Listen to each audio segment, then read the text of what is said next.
York, and on the new Hot 97 app. Ebro in the morning on Hot 97. Ladies and gentlemen, we are honored today on Ebro in the morning. Beautiful Laura Stiles Rosenberg is in Super Bowl mode to have one of the co-founders of something that has literally changed modern history. Black Lives Matter. Patrisse, am I saying it right? Cullors? Am I saying it right? How you Cullors. Cullors. It is just Cullors. Yeah. You guys give it up for Patrisse on the show right now. Yay. I've only heard of you as Patrisse because Yeah. there's like 4 women that started. Three. And so they all kind of just run through the first names most of the time. Yeah, Patrisse, me, Alicia Garza, and Opal Tometi. And, you know, I've heard stories, but I would love to hear from you. Kind of that moment where you guys connected and you saw this message really starting to catch fire. I mean, I was sitting up in a little small town called Susanville when George Zimmerman was acquitted of the murder of Trayvon Martin. I was actually visiting one of my mentees inside state prison. And he had just went in a year before that. He was 19 years old. And I went back to the motel and was going through Facebook, going through Twitter, trying to see, all right, what's going to happen. I just like knew he was going to get manslaughter, maybe not murder, because you know white boys don't get murder for killing black people, but I knew he wasn't going to get off. And the moment that I heard that he was acquitted, one after one after one, then finally acquitted on all charges, it was just this like slug to my chest. And I went online and I was turning up and I was like, if you're not talking about Trayvon, I don't want to, see anything on your page. And I was trying to find what was the next step because I didn't want that to be the period to the story.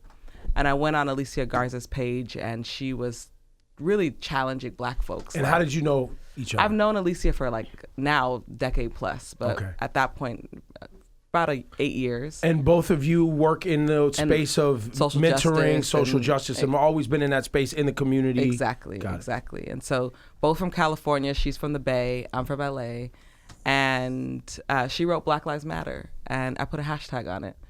And literally, once I slapped that hashtag on it, I was like, this could be something big. And I hit her up and I said, we should do something about this. Like, we should build something out, even if it's just online. And she was like, I'm with it. And then within the next 24 hours, we were scheming up Black Lives Matter as a political project.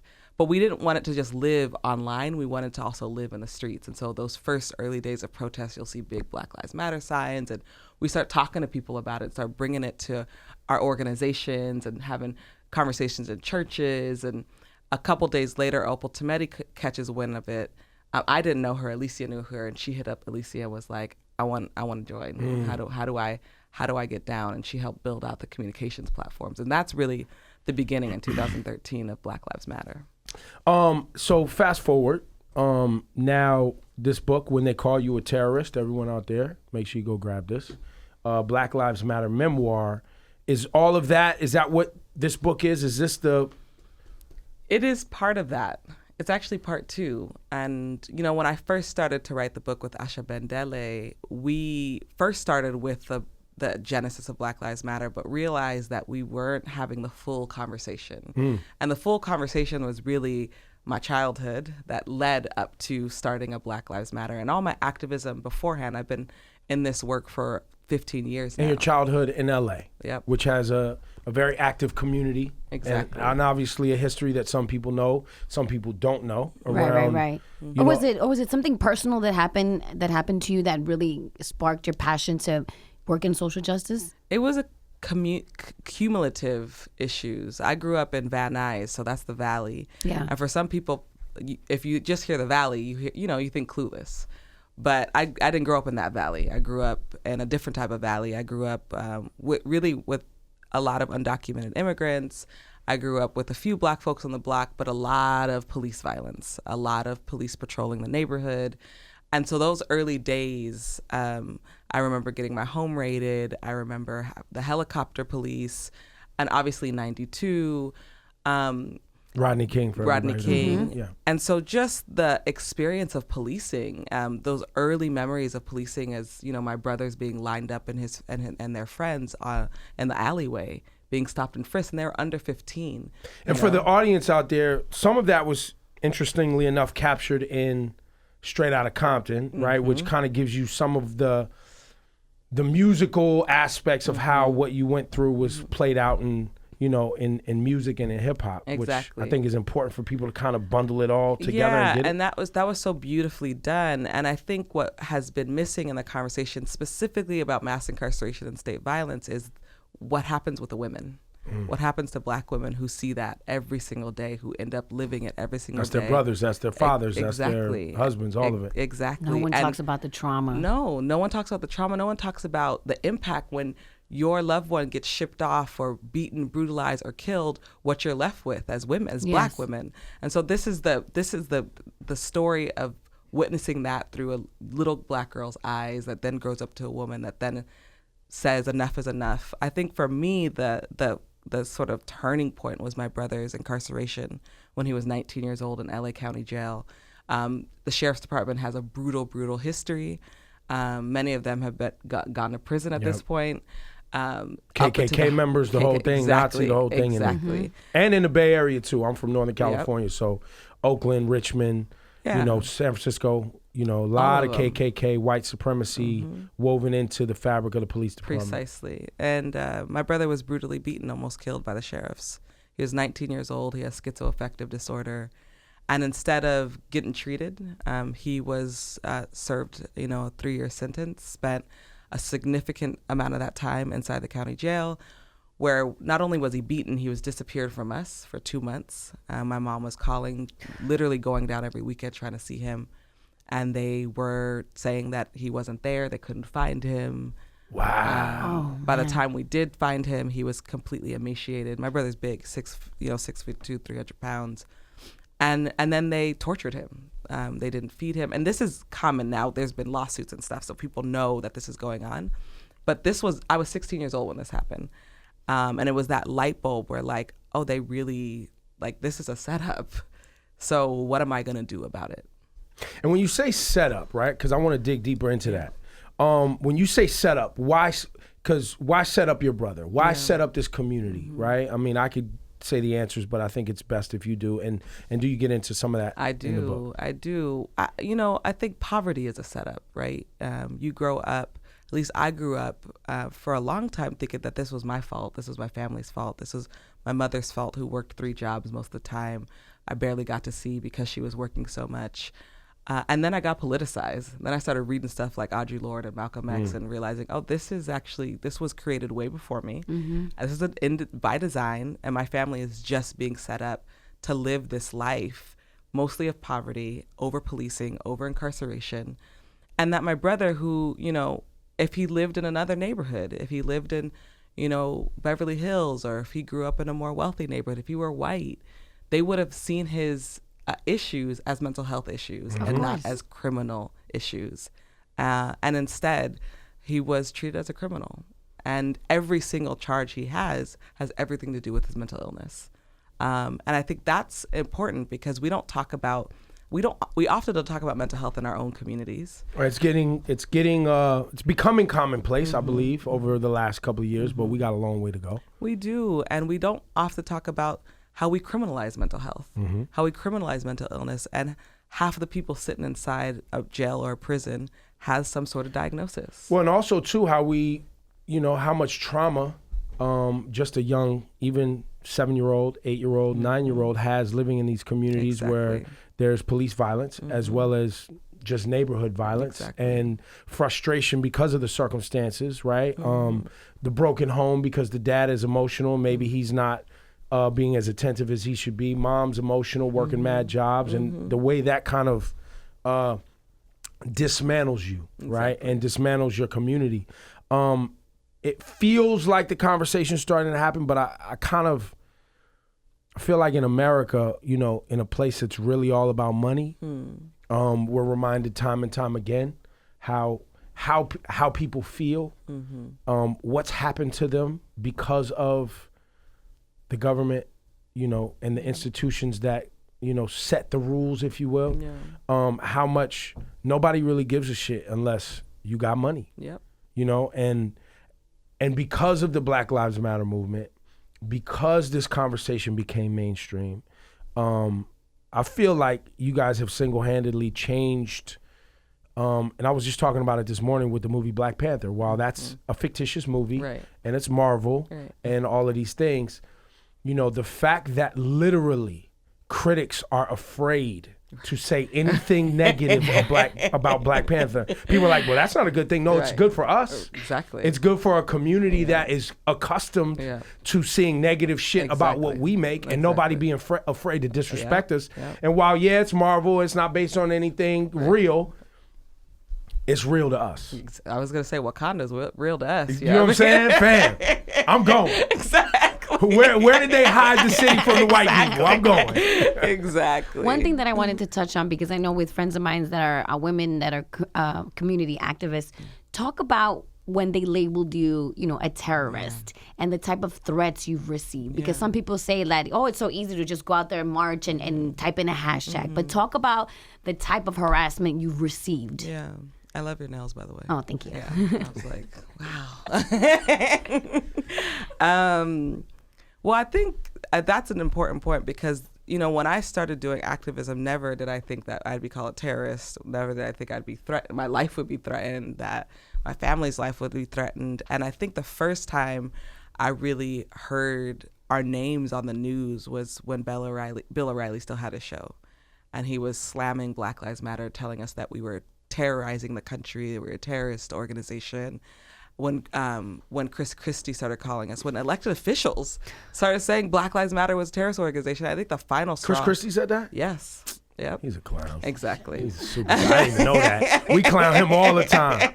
Any moment we can. Good, shoot. And I didn't even know he said that. We just clowned him because we think he's a douchebag. I didn't even know. So I think, you know, that was alarming, and it was also dangerous because. Of course, because I think about it, right? It's like as a woman, right, that's out there fighting for something so amazing. Your life, your family's life, which is what we protect the most. Exactly. And it's like a constant teardown of trying to really break you to stop what you're doing. Exactly. And I've heard it before from other women, but it's like every time I ask, you know, people who are in the middle of it all, like to me, it's like, I don't even know how much I could take. Yeah. Yeah. Well, I think the other part for me, though, is there's a long history of especially Black folks, but other folks too, being labeled as terrorists when we're actually trying to fight for democracy. There's a long history. I mean, Angela Davis. Yeah. And I was going to say, honestly, when I started hearing it, I think we talked about it on the radio, I laughed. Right, because you're like, this is not. I was like, this is the same play. Y'all running the same play. I ran this play. Is there a textbook that they send out that there's like, yo, run the terrorist play like y'all did with the Black Panthers. Run that again. Yep. You know what I'm saying? Like, That's I was exactly like, it. who cares if they're saying that? Yeah. But to Laura's point, once they give you that label, it justifies a different type of behavior from government organizations. That's exactly government, vigilantes, which is why the FBI has this Black identity extremist label now. I thought that was BS. I thought they wasn't running with that. No, that's real. That's a real thing. That's a real thing. It's from a report that got leaked in August of 2017 that labels Black activists as Black identity extremists. I saw it. It is a label they created, and there's been whole congressional sessions on the label, especially Congresswoman Karen Bass trying to get the FBI director to stop using that label.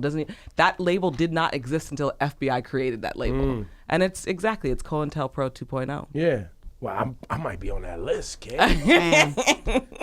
While certain Klan members are conveniently off, right? Exactly. Well, no, and also, too, I think, you know, what they're missing in all of this is, and I'm back to Black Panther again, right? And I know for me, growing up in the Bay Area and just having family members in and around it, you know, that happened when the FBI labeled the Black Panther Party the greatest threat to American society, right? And I don't even think it's ever been, I don't know if there's a way to even tie it together, but for me, the fact that the Black Panther character appeared in July 1966 in a comic book, Huey and Bobby Seale are in college at Merritt College, right? 1966. In October, they start the Black Panther Party, right? You can't tell me some 19-year-old kids wasn't reading comic books going like, yo, That's and fresh. then now it's the whole way it plays out. So if y'all running the terrorism play still, look at it. You see how it works out. It becomes a blockbuster film later on. You know what I'm saying? Like Exactly. That's a silver lining. I guess. Well, I'm just saying. It's beautiful, but the fact that it's real, it's what's heartbreaking. Well, yeah, and I mean, lots of our folks were assassinated. I mean, when I sit with Angela, she's always, her thing is like, she made it out, and she still goes and visits folks specifically in Nebraska, like Panthers and, old school communists who are now political prisoners. I mean, there's a whole group of political prisoners that literally fought for us, that really our soldiers that are sitting inside prisons, across the country. Never, and probably will never see the light of day. Exactly. I do believe as you guys and all of us support you in this fight, right? To get this information out and continue to do this work. You hope that some of these things will be able to be turned around. The Puerto Rican activists who they labeled a terrorist here in New York City, because there was a lot of Puerto Rican activism alongside with the Panthers here in New York City. For black and brown rights. He recently saw light of day, and Barack Obama, helped with that. And there was obviously, he's a terrorist, he's this, he's that. And people were like, look, he served his debt. And people don't understand the idea of fighting for your life. Exactly. Not only your life to breathe, but culture in this country, right? At a time when, immigrants are under attack, right? At a time when you can clearly see that the president of the United States and whatever that regime is and those people are more interested in bringing and enabling more white immigrants to come here than they are black. And this cyclical behavior, once again, without what you guys have done in mobilizing on social media, I don't think that we get the word out the same. Is I don't know if what I'm saying makes sense, but it just feels like that. What you guys created with a simple hashtag empowered people, mobilized people, gave people a focal point, and I just hope that everyone recognizes you guys and celebrates you guys. Thank you. From here on out for that, because it's powerful. I mean, even up once again to a film like Black Panther, where it's entertainment, but it makes us proud. Exactly. No, I completely agree with that, and I think we also, in this moment, living under 45 and his regime, that's really trying to drag us back to the Jim Crow era, trying to drag us back to the war on drugs. What was the slogan? Yeah. He told you what he was trying to do. Make America great again. He told you. Scary he's not lying again. to you. No, he's really not. I mean, he's like the best elected official ever because he's actually giving his base what they want. Do you feel, is there a piece of you sometimes that, I don't want to use the word happy, but I guess the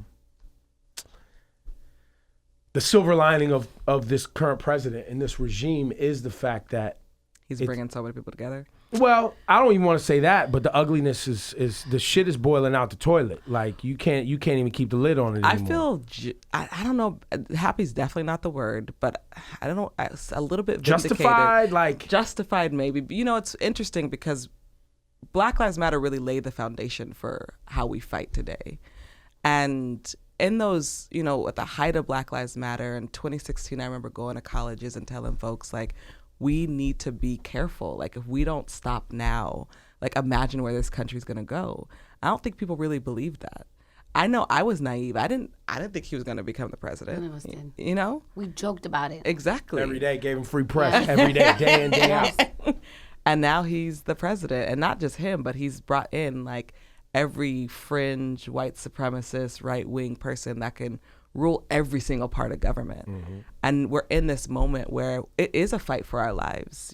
Every single day it's a fight for our lives, and every single day some communities being ripped apart from each other, some families being ripped apart from each other. And this is very, very serious.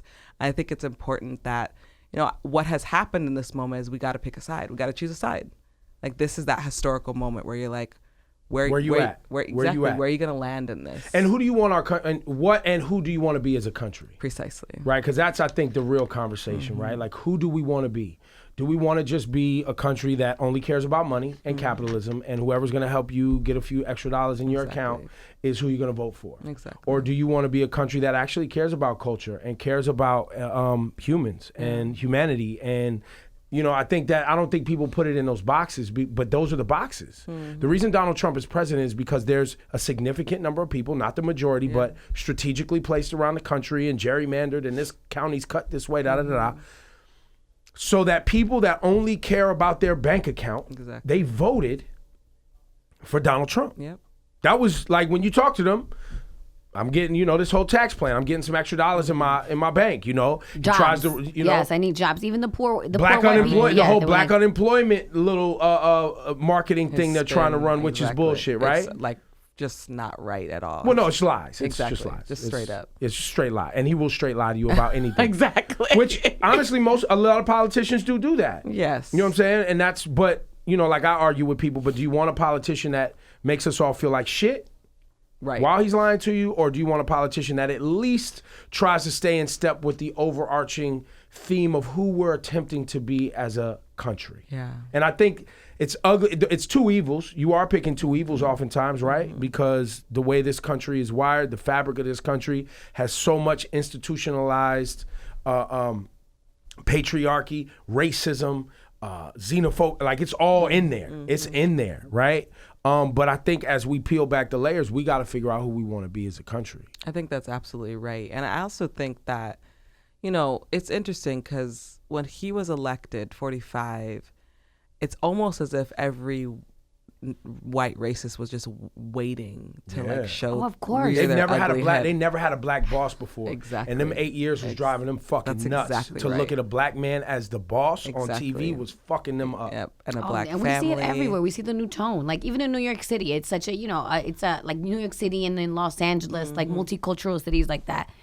Racism is happening right in front of us. Things that we always know that racism exists, right? But when you see, like when I went to the Women's March, when I saw young women who were attacked by a group of white men, they were Muslim girls who got their hijab like ripped off of them. Like it's in our faces. Things that we probably never imagined we would see now at this point in our time. We're seeing it right now. And also white folks being like, knowing before they couldn't get away with it, and knowing now they're emboldened and empowered. And I think same with law enforcement, right? Like we have a president that tells law enforcement, you can go ahead and beat up people. Like gives them the green light to beat up people. And I just think that it's almost like we're in the Twilight Zone. Like that's what this moment feels like. But the grasp, what gives me grasp is our movement. Is like folks who are standing up, regular people every single day being like, we're not going out like this. Let me ask you a question about, I guess, unity amongst black, brown, Asian, et cetera, et cetera. A lot of times, this year when the Women's March happened, right, our colleague who's not here today, Rosenberg, put up a thing on his social media and said, real men are feminists. And, we all agreed, like, why wouldn't you be someone who wants to uplift, support women in their endeavors to be equal and blah, blah, blah. You saw all of these men, a lot of black men from all walks of life, absolutely not. That's crazy. Latino men. Latino men, the whole thing. And then I saw, which blew my mind, but I understand where it comes from, but I just hope that sometimes we can put our I guess, cultural issues aside for a greater movement for the time being.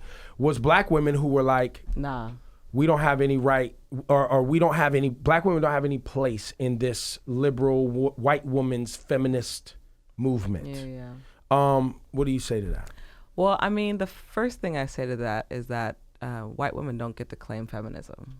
I mean, it really is, black women have been at the forefront of feminist movements inside of this country. Do you think white women claim feminism? Do you feel like that's... I think if you're white across it, if you're white and something else, woman, queer, you have white supremacy in you. You have racism in you. That's just what happens with whiteness. And I think what happens is what we've seen historically is, racial justice movement happens, and then the women's movement happens, and often that women's movement looks like a white woman's movement. But I don't actually think that that's what's happening today. I think the racial justice movement happened that was led by women. To say that Black Lives Matter isn't a feminist movement is wrong. And then the Women's March happened, and some of those folks are my closest friends, and they started this multiracial movement of mostly women saying we're standing up for ourselves, or standing up for our bodies, or standing up for our rights, and really challenging this country and challenging this administration. So I think it's kind of tired. It's a tired argument to say that feminism is for white women. That's not true. Let's look at Bell Hooks. Let's look at Audre Lorde. Let's look at Nina Simone. Let's look at Ella Baker, Fannie Lou Hamer. If we went back in time and asked those women, do you believe in feminism? They're going to say absolutely. This is not just about racial justice, is a feminist endeavor. And I think we have to challenge our ideology when we are trying to make claim for something that's just not true anymore. Does it have something to do with just kind of, is it a reprogramming of how people, I guess, the old baggage that some people were caught up on? Is that what needs to happen? Is it, because so.